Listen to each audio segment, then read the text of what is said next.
Welcome back to today's explainer.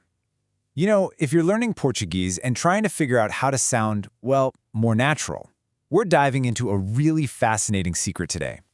It's all about the som do M, the sound of the letter M. I mean, it seems like it should be totally simple, right? But mastering this single letter literally shifts the entire way you pronounce the language. So let's just get right into how this works. Okay, let's dive into this. Did you actually know the letter M doesn't always sound like in Portuguese? It's crazy. When we learn the alphabet, especially as English speakers, we just naturally assume M means pressing our lips together to make that humming sound. But it turns out, in Portuguese, the M is kind of like a shapeshifter.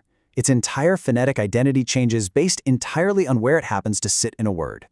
It's basically a tale of two positions. The geography of the letter dictates absolutely everything.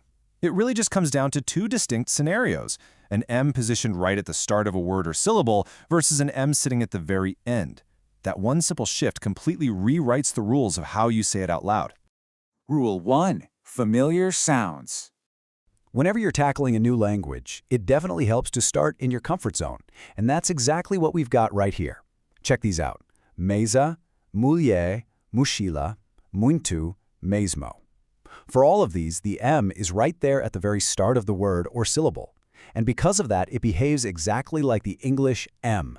Mesa, mulher, mochila, muito, mesmo. Your lips just come right together, and the sound is entirely familiar. Super easy, right? Now for Rule 2, the nasal shift. All right, this is where we officially leave that comfort zone. So the crucial point is, when the M gets pushed to the back of a syllable or the very end of a word, that traditional English M sound completely disappears. Poof, gone. It becomes this soft nasal sound where the M itself isn't actually pronounced, but instead it nasalizes the vowel right before it. You literally do not press your lips together. It's almost like a modifier. It reaches backward, grabs that vowel in front of it, and pushes the sound straight up into your nose.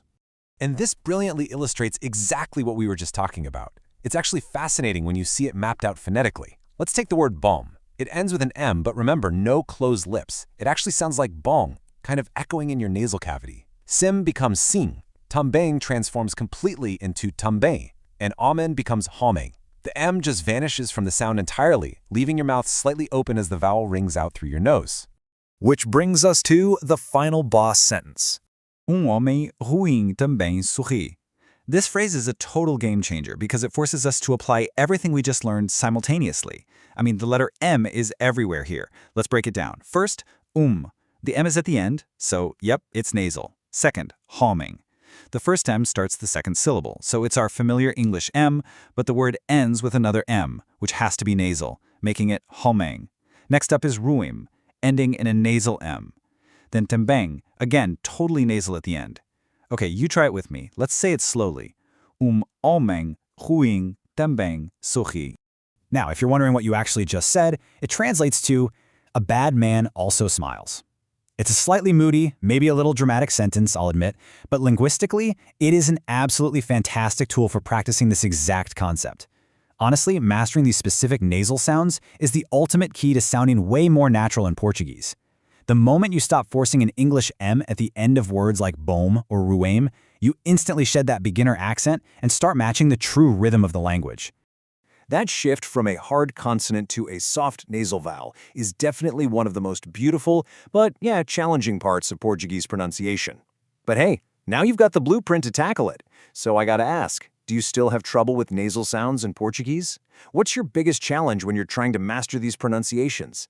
Keep practicing that sentence, and we'll catch you in the next explainer.